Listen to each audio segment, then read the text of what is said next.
All right, so welcome to Fondy Famous. I'm your host, Kelly Northlee with Exp Realty. Each week we're featuring a different business, nonprofit, historic homeowner, or person making a difference in the community of Fond du Lac, Wisconsin. Today I'm at 1111 Burgers and Beignets here with Ryonen, the owner, and he's going to tell us a little bit about what got him into business here. We started business in 2015, January 9th of 2015. The business was, I guess, inspired from Diners, Drive-Ins, and Dives. My dad and I really liked that show. We were like, wow, we just want to open up a little dive.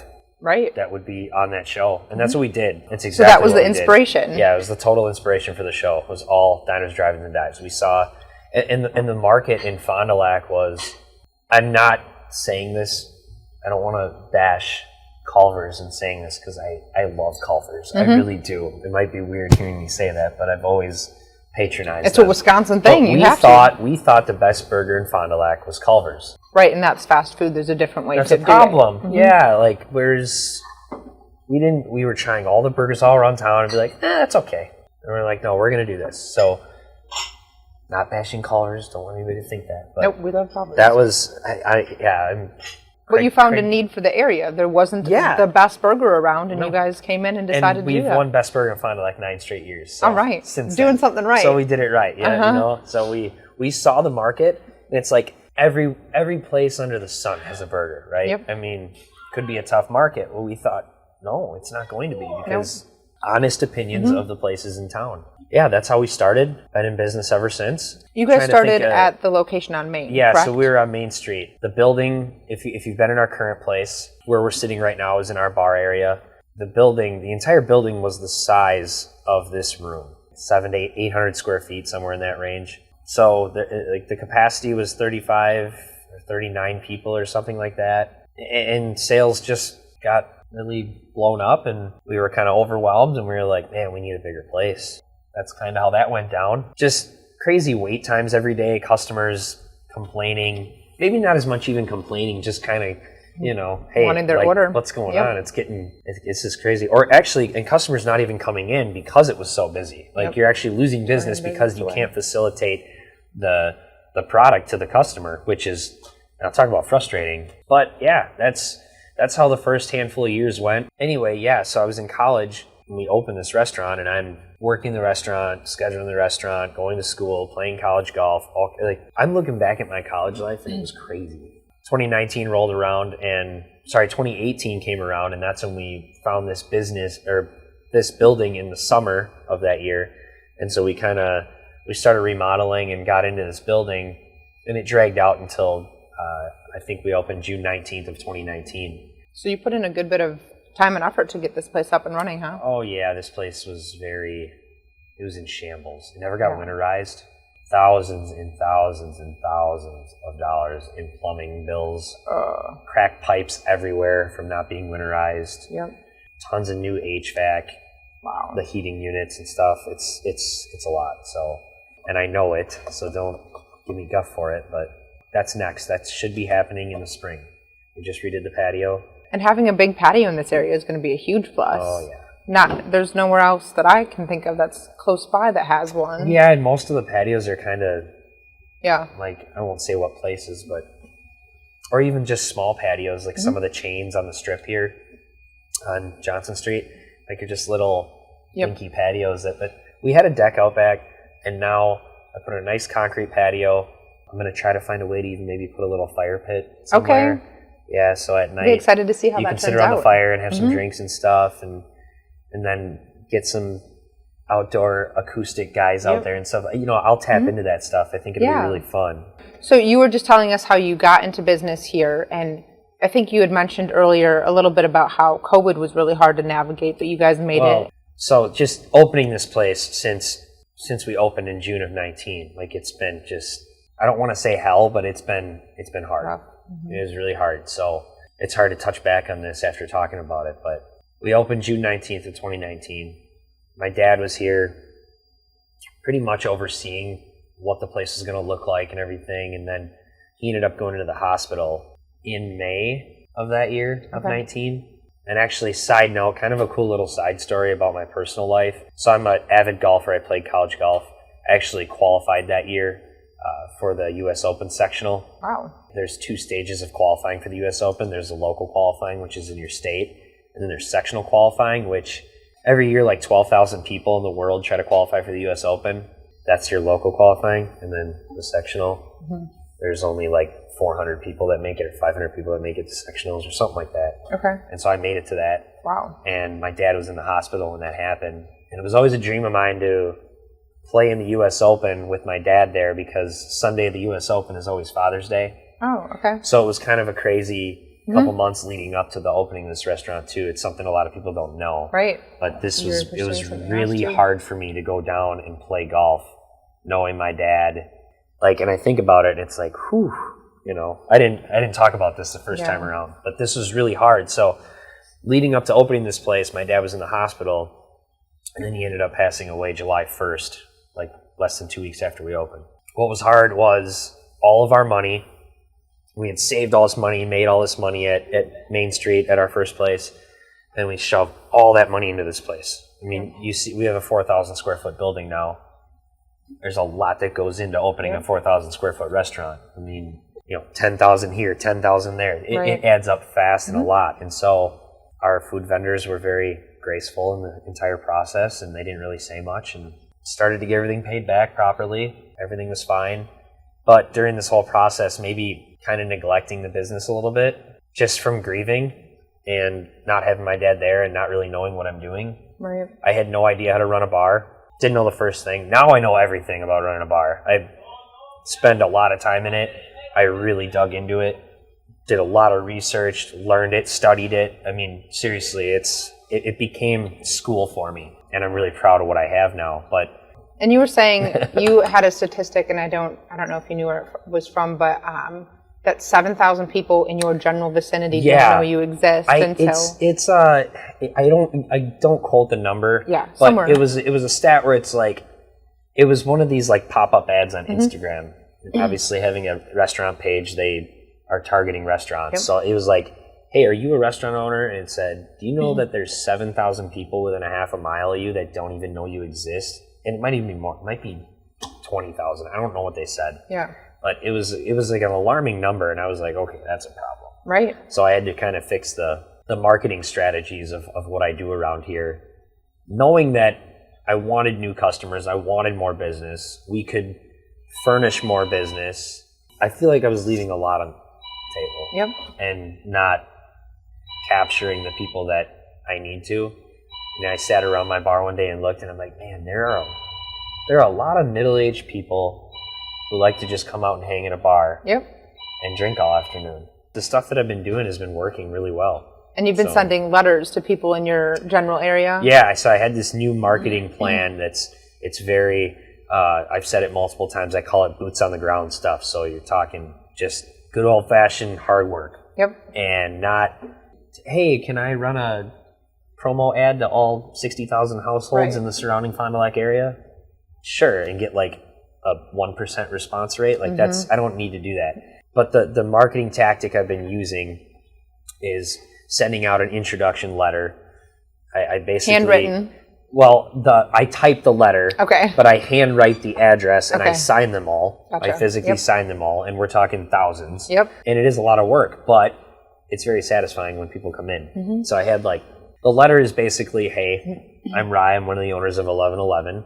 It's kind of like a hey neighbor letter. I actually started out saying hey neighbor. Basically what I do is I just tell people a few things like, hey, we've been voted best burger in Wisconsin. We've been voted best burger in Fond du Lac 9 straight years. We've been featured as a top 25 burger in America from lovefood.com, just stuff like that. And what I tell them, I said, you might know about our place or you might not. If you buy a burger or sandwich, I'm going to throw in some wings, some beignets, and a beer cocktail. And if you don't drink, that's fine. I can make you one of our hand-spun milkshakes. Okay. And I didn't realize you guys had milkshakes too. Ooh, that's good. Amazing milkshakes. Basically, it's, hey, we have the best burger. I'm not afraid to say it. No, a lot of people think we do. Yep. Here, if it's not the best burger you've ever had, just tell me. I'll give you all your money back. No strings. I call it in the letter. I say, if I have to give you the old ironclad, if you're not 100% satisfied, 100% guaranteed money back every single penny. I said, I want to do anything to get you to come try us out. The response I've gotten is, I want to say it's about a 20% response rate based off of my counting so far. So I've sent out. That's pretty successful. Yeah, it's actually, well, regular mailers, if you do just like a random mailer, it's 1 to 2%. Right. So it's like, what I'm getting from the customers and the people coming in and trying us is like the general reaction is, damn, this guy cares about his business.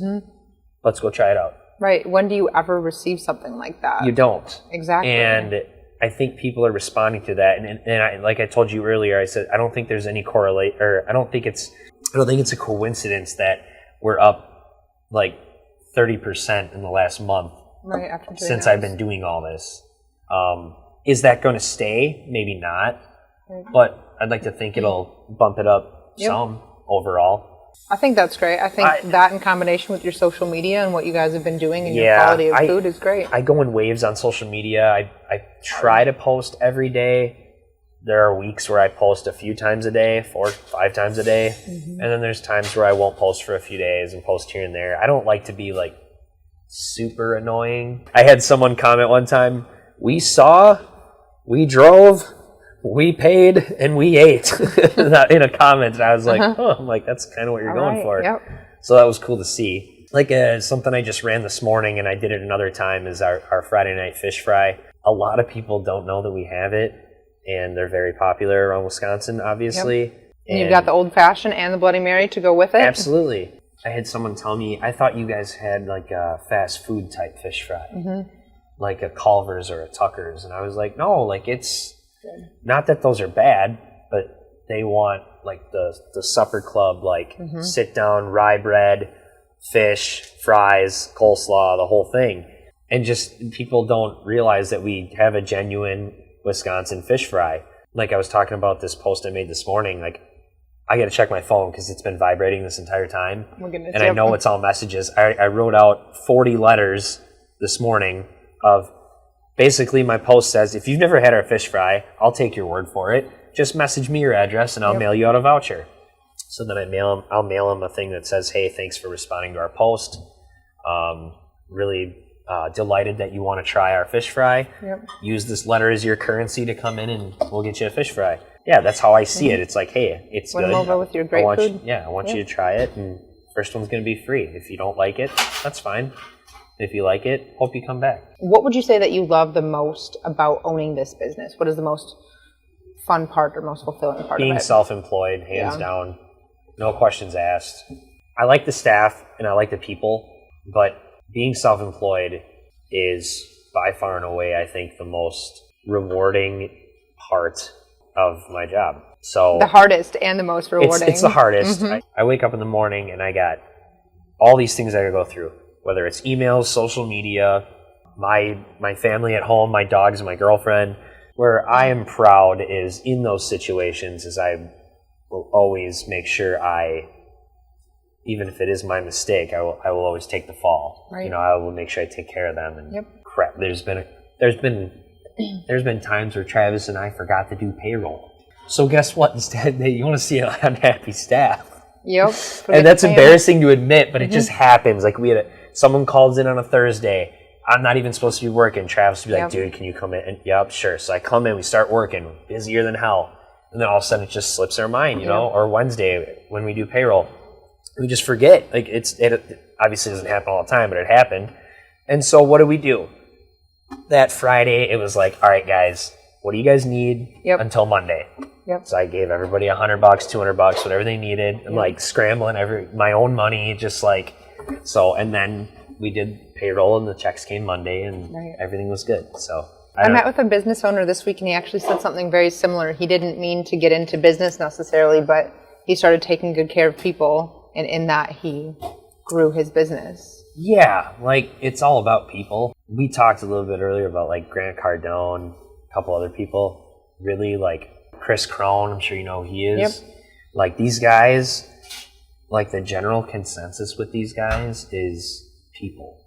They all say people. Every one of them. This person runs this for me. This person runs this for me. This person does this. Like, and they pay them well, and that's that. Like. There's no way they could do it all on their own. It's not possible, but They've got a line of people they would have a line of people sitting there if they had an open job as a sidekick for them with what they get paid. I mean, it's just, you got to find the right people, and that's how you grow places too. What would you say is something that you really enjoy about Fond du Lac? We'll leave it with that and then can close it out. Something that you really enjoy about living in Fond du Lac or being a business owner in Fond du Lac. I think you had mentioned some of the other business owners are helpful. Oh yeah, there's like Fond du Lac's pretty close-knit community. I think you said what sticks out to me about Fond du Lac, and I said, like, there's 40,000 people in this town, but it feels a lot smaller. And like I said, I'm from the Green Lake Ripon area, so Green Lake's 1,000 people, Ripon's 7,000 people. I'm from that small town feel, really small town feel, and it doesn't feel a ton different in Fond du Lac than it did there. And I think I talked about how the town's kind of segmented into 3 or 4 different areas, and you kind of have your own, cliques within them. It's just how it is. I like it. I think it's cool. I mentioned like Oshkosh, there's feels a lot bigger. 69, 70,000 people, whatever it is. It feels a ton bigger than Fond du Lac. Way bigger. I think it's like the biggest small town I've ever really dealt with. Fond du Lac? Yeah. And it just feels like it. It's a good way to say it. The biggest small town. Yeah. Yeah.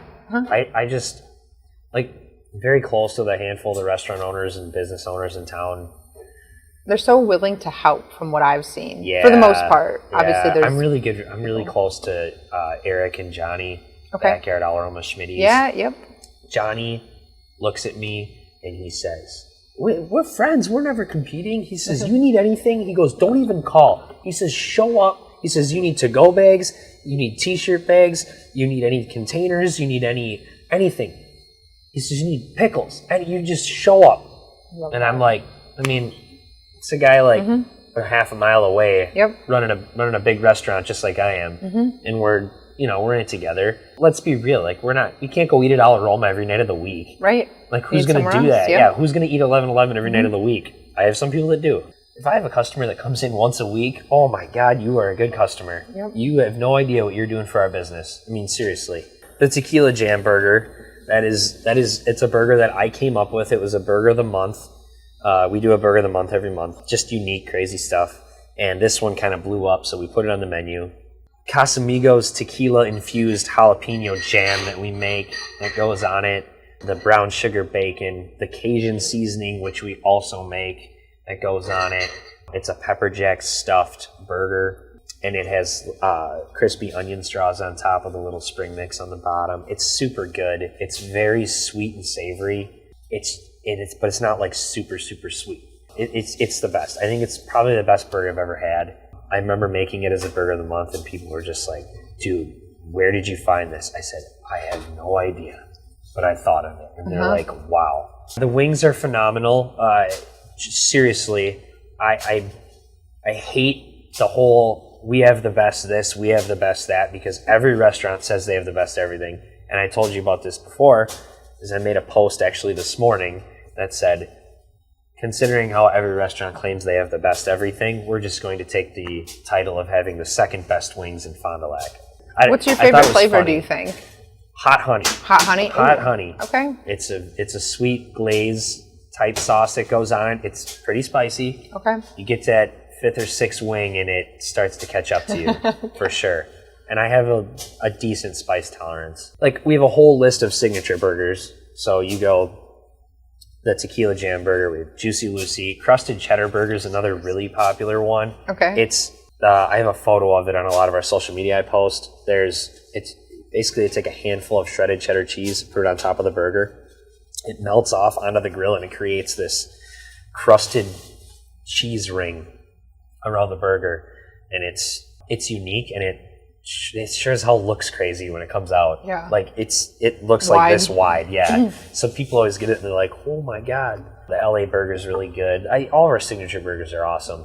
Sandwiches, a couple of favorites. The cheesesteak is very good. Probably one of the better cheesesteaks you'll have anywhere around. We don't have a ton of them around here. Chicken and waffles, it's a sandwich. So I actually build it like a sandwich too. So it's not like a waffle with chicken on it and like syrup. It's actually like waffle, chicken, cheese, bacon, egg, waffle, It's like a whole big old breakfast. Dunk it in syrup. All right. Yeah, it's a mess, but it's awesome. It's if you're familiar with chicken and waffles. Everything I put on the menu, I try to make as good as I can possibly do it. And your customers seem to really love it. I mean, I see all the time on social media in the groups locally that they're sharing, had a great burger, had a great experience, excellent customer service. Yeah, that's what we try to do. I think being present in your business helps that out a lot. Yep, people like to see the owner. Yeah, people do. Even I'll be working in the kitchen on a Friday night, and I just come out here and I fill up my water glass, and I see all of our regulars, and they're all dying to say hi. Yep. I mean, every one of them. I go out and I clean up baskets all the time. I tell my staff to do it too. How was everything, guys? It was great. Awesome. My response, 1,000,000% of the time, is thank you guys for coming in today. Yep. I say it every single time. And I tell my staff, every time you see someone walk out that door, I don't care if you're in the back of the kitchen, you scream it. See you guys, have a great day. Like, that goes a long way. But I really think the owner cleaning baskets, walking up to people and saying, how was everything? And then saying, awesome. Thank you guys so much for coming in today. I swear by it. I think I almost want to say it's one of the most important things I do in the business. Right. People want to be appreciated. I can't do it all day, every day. Right. But I try to do it whenever. I don't even care if I just pop in for 5 minutes. I might walk and see baskets and just say, hey, you guys done with this? I just want to say thank you, because I don't think people, to get kind of soft for a moment here, I really don't think people understand the impact that their business has. You know, like every $50 goes so far. It really does. Every $20. All you have to do is show up and support. Yeah, it's come out for a bite to eat. Yeah, all you got to do is, I'm going to plug for myself and for other brick and mortar restaurants. If you're going to go out and spend money to go out to eat, like, why not choose someone in the community that you know, instead of I don't bash other restaurants ever. Yep. I'll shit on a chain all day. Like, I don't care about McDonald's and Burger King. I just don't. I don't care. I have no, great. Maybe one day I could be a company like that. That would be awesome. And then if people crap on me, I don't care. I'll say, okay, that's fine. Right. I went through it all first. And I'm sure other people did as well. People don't understand the impact that you have just by going to eat at the restaurant is really what I'm trying to get at. Right. Supporting small businesses. It's a big eating deal. There and going there. Oh my God. I mean, every single person that comes through here, if you think about just going to a drive-through and the difference here is you're supporting myself, Travis, the other owner, all my staff. If you leave gratuity, that's the guy that's getting the gratuity.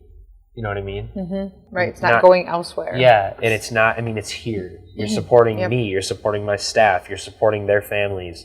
Not that you aren't doing that at another place. Right. But you don't know who's running those places, do you? The owner's not coming out to say hi or thank you. I'm not. I shouldn't say I want to bash a chain. I don't want to say that, because I know amazing people who own chains, and that's fine, and that's awesome. It's just hard. It's hard to go places when you don't know the owner. And most people that own those restaurants, they're there all the time, and I know them. So it makes me want to support them. Yep, and they're involved in the community. Maybe I shouldn't even just segment it to just chains versus brick and mortars. I mean, it's about supporting the people that you know. Yep. And supporting your community. Yeah, exactly. So if someone were to want to follow you or check out your menu, see the things that you've got going on, where can they check you out? We'll have no issue finding our menu. Our website's goofy because it's a Wix website that I made. So I won't even tell you the link to it, but you can go on our Facebook or Instagram, and the link's there. Instagram at 1111 burgers, at 1111 burgers. Pretty simple. I pretty much just stick to Facebook and Instagram. Okay. I don't have TikTok. That's all right. Or Snapchat, so I don't do any of that stuff. But that's the place to be for restaurants, I think, is those two. But yeah, if anything you want to check out, I post on it every day. Very active on it. I respond to everybody usually as best I can. Yeah. I get a lot of messages, so if I don't respond, it's not because I'm trying to not respond. I just probably opened it and forgot about the message or something. But yeah, very involved. Awesome. So. Thank you. Well, thank you for being on, and thanks for re-recording this with me. And yes. and telling us a little bit about it. I appreciate everything you're doing for small businesses. Thank you. And me specifically. It's yeah. awesome.